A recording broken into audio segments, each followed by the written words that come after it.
Hello everyone, welcome to another video. So today is going to be a little twofold subject.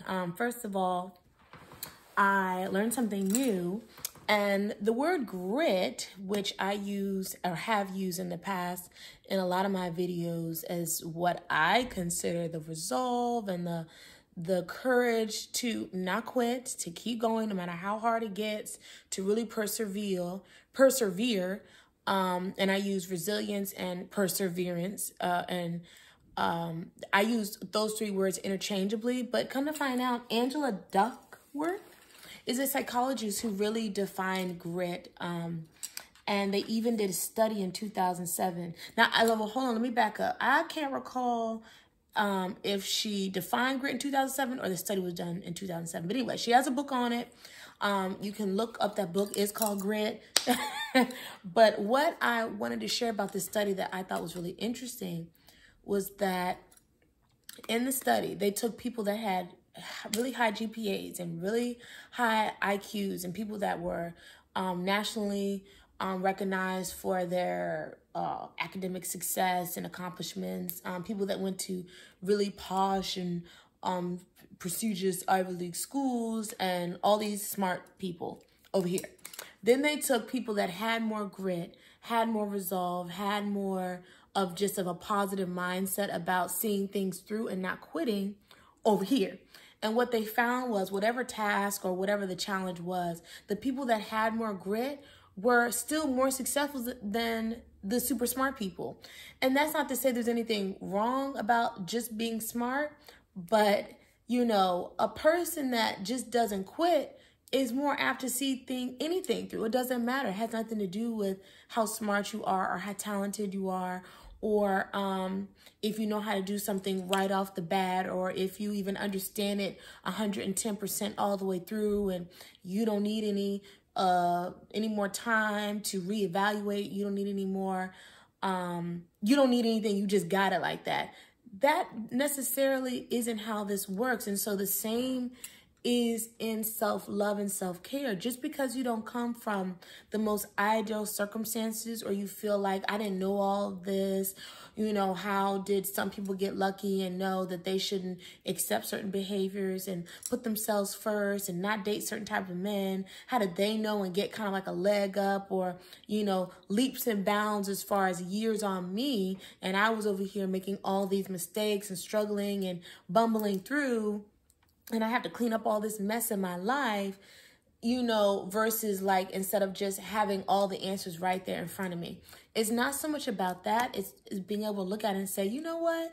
Now that I do know, now that I know where I can make the change, now that I know where I do need to love myself more, now that I know that I do need to have a self-care routine, I can start, and I know that no matter what, as long as I don't quit, I am succeeding. As long as I don't give up and get overwhelmed and talk myself out of things and say, what's the point? You know, I'm already 20 years in all my mistakes. It's done. It's, you know, maybe my daughter can live better. No, that's not the best way to think about this. It's okay. I feel like a lot of people may feel that about investing and like learning new things about money and how to manage money better and create wealth and security and have an abundant mindset for not only themselves but their children's children. You know, that can sometimes feel like, well, shoot, how come I wasn't a trust fund baby? How come I couldn't just been born to a celebrity? How come? You can spend more time, waste time thinking about all the shoulda, woulda, couldas, instead of like, now that you know what you know, don't quit, take it and build off of it. So that's what really is the most important thing here, whether you're 27, 19, 16, or 45, when you decide to put yourself first, when you decide the self-love and self-care is going to be the only thing that matters to you because you depend on you, it's going to be a game changer. And the grit, like I said, comes in where that's going to make you unwavering. That's going to make you steadfast and strong in this lifestyle, in this journey. And that's what's going to really ultimately define your success. That's what it is. That's what it is. And, you know, again, it's easy to say and harder to do. So for these people in a study, I'm sure that you can look at someone that has gotten into an Ivy League college and got a 4.0 and above GPA and all these things and be like, wow, they're so smart. Like, how could you even compete with that? But it's not about competing. It's about, do they have what it takes? Yeah, they're super smart, but do they have what it takes to get the master's, then the doctorates, and keep going and build? Because you just can't, skip over certain steps.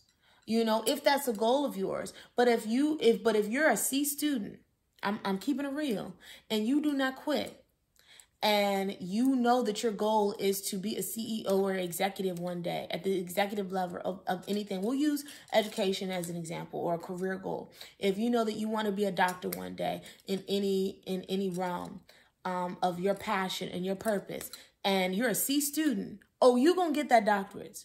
Or you're going to get that master's. You're going to get everything you need, everything you want. Why? Because you saw it through. And absolutely no one is going to look at your paper, look at your degree, look at your transcript and be like, well, how many A's and B's did you get?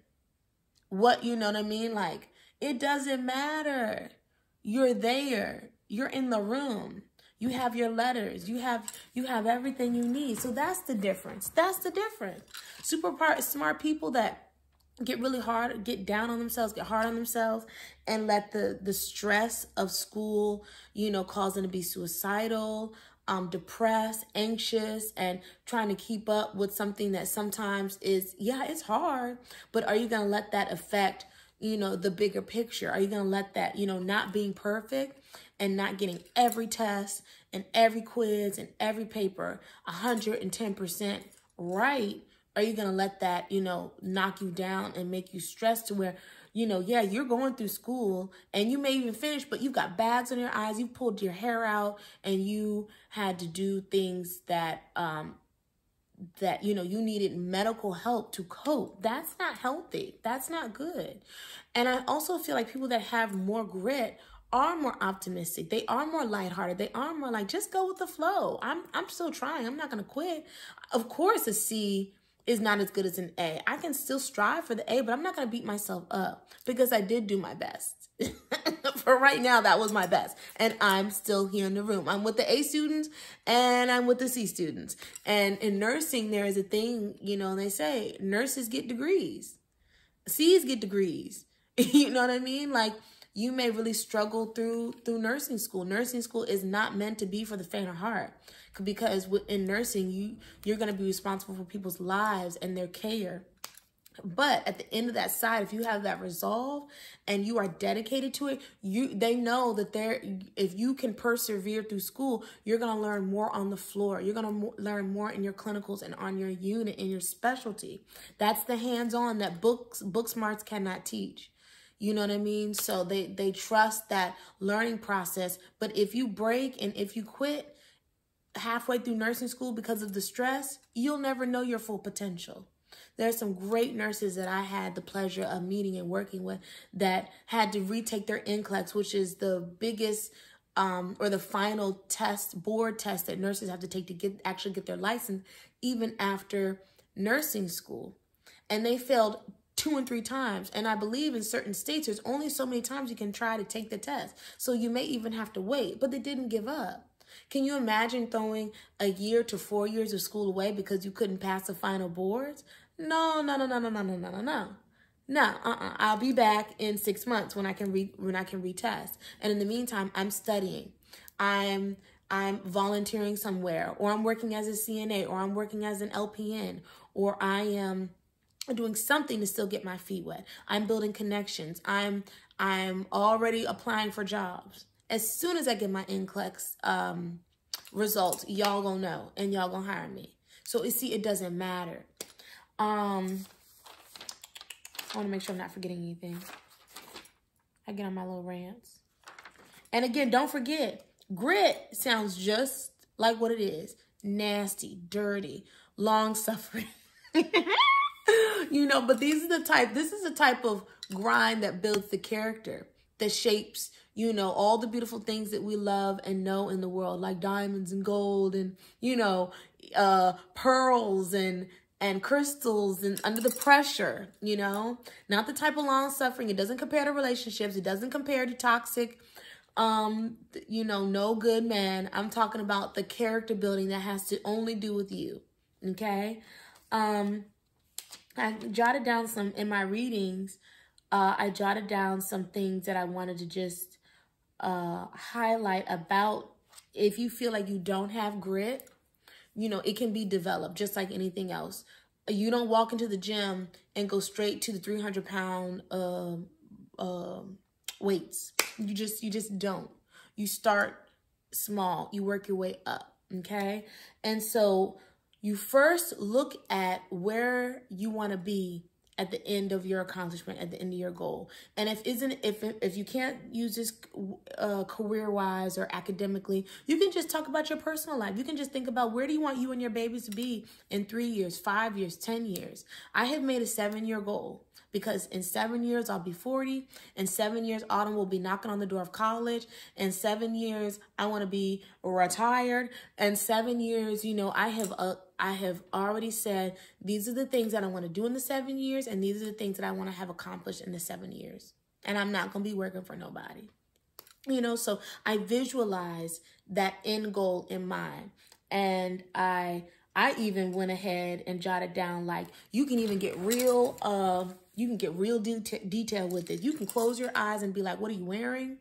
What do you smell? What are you tasting? What are you eating? What are you snacking on? Where are you? How are you living? What are you driving? Where are you in your spare time?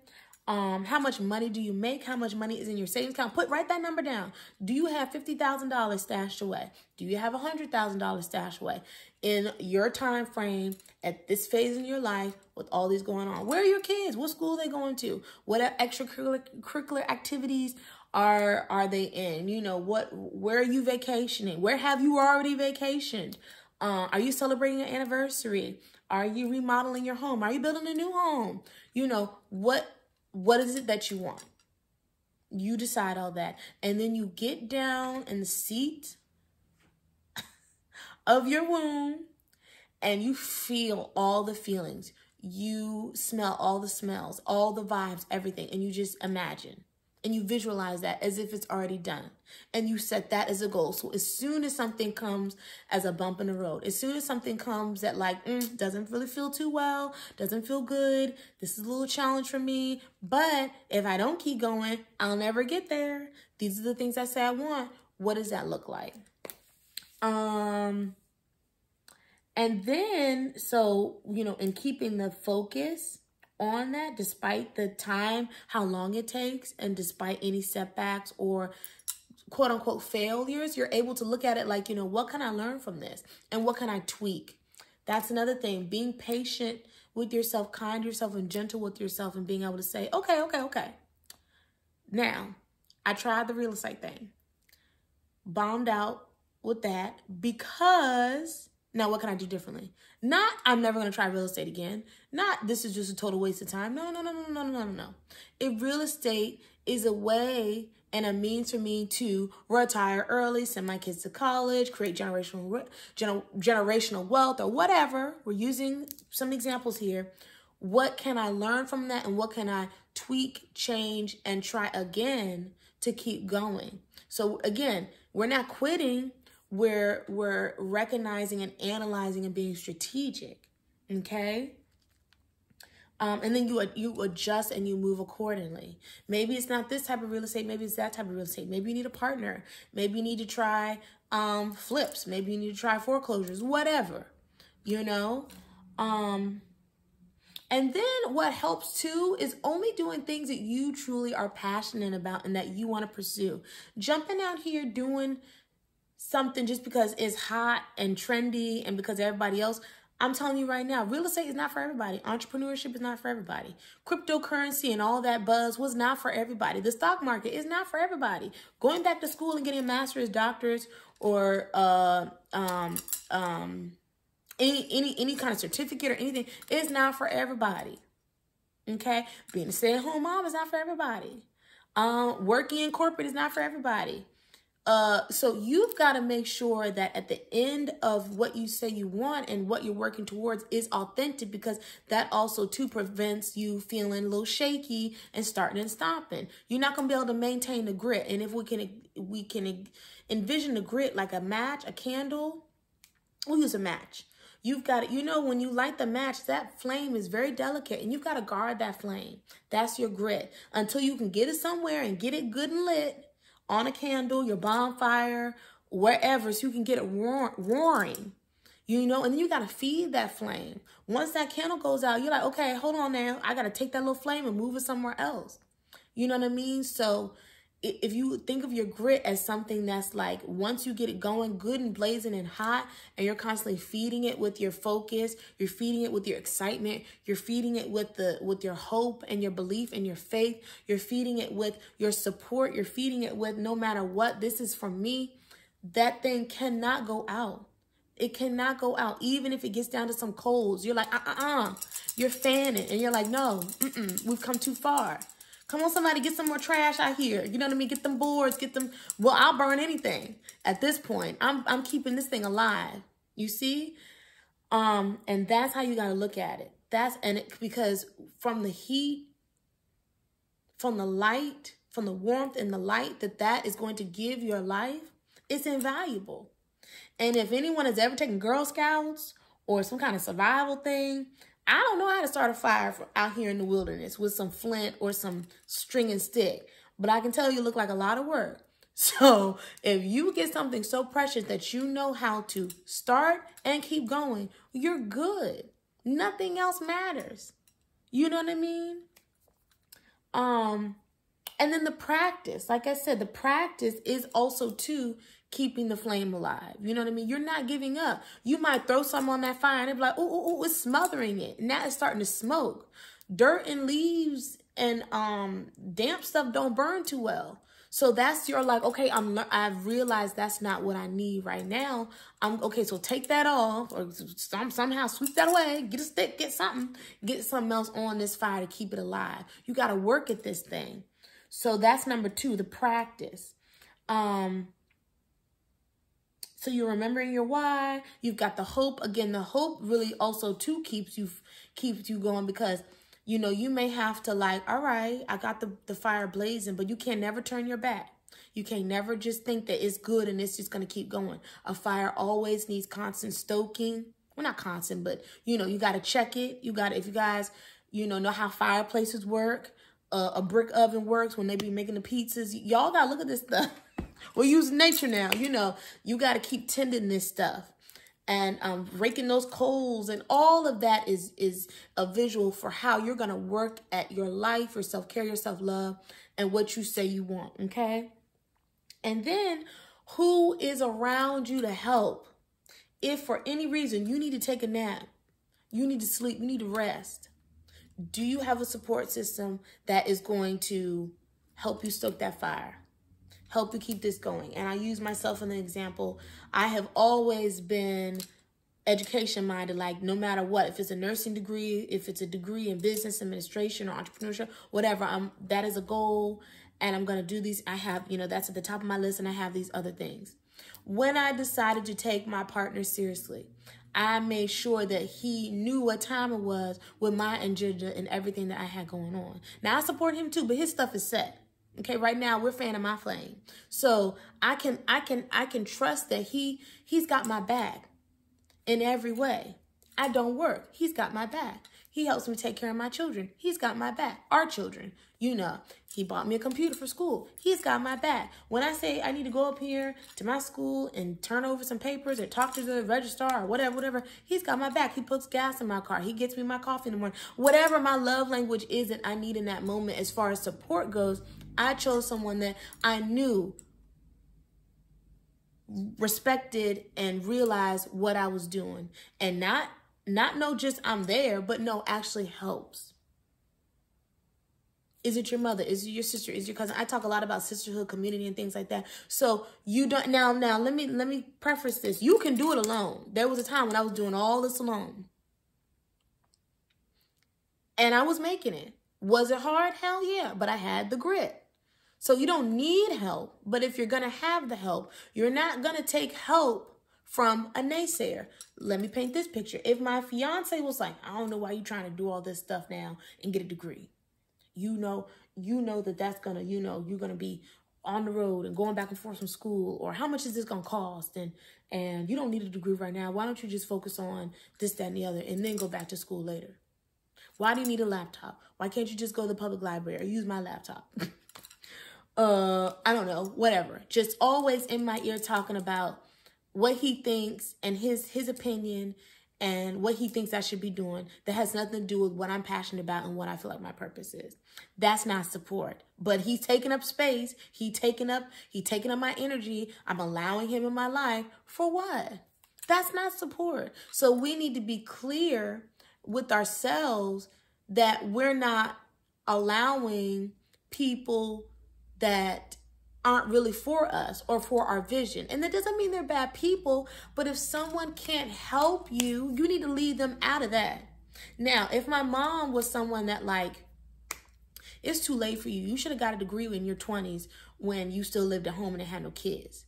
Okay, mama, I love you, but you know what I mean?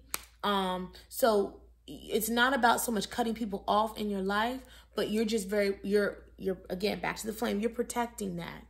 You're not allowing anything to cause a gust of doubt and take your flame out. You're not allowing anyone to trample your small little fire. Like, you ain't see my bonfire going here. Why y'all come this way? Go the other way, because this is what I'm doing over here is what I got going on.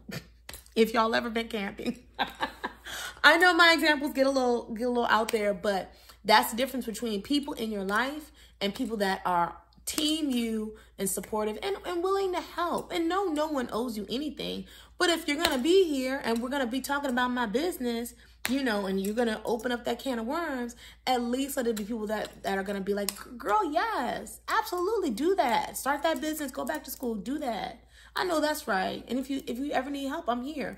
Or like in nursing school, they share study notes. They study together. There's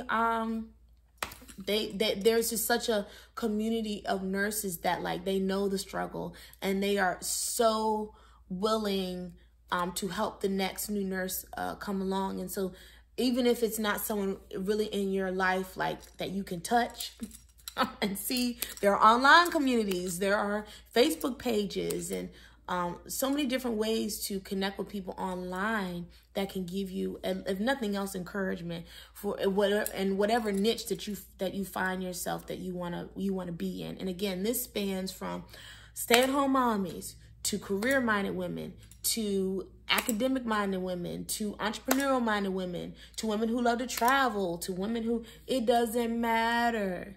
All this grit and, it all pertains to anything that you want to focus on, but you know how I am. I'm going to bring it back to self-love, self-care, and just deciding what you want for you. I'm going to wrap this video up. My baby should be home from school any second now. Thank you for watching. Until the next one. Peace. Bye.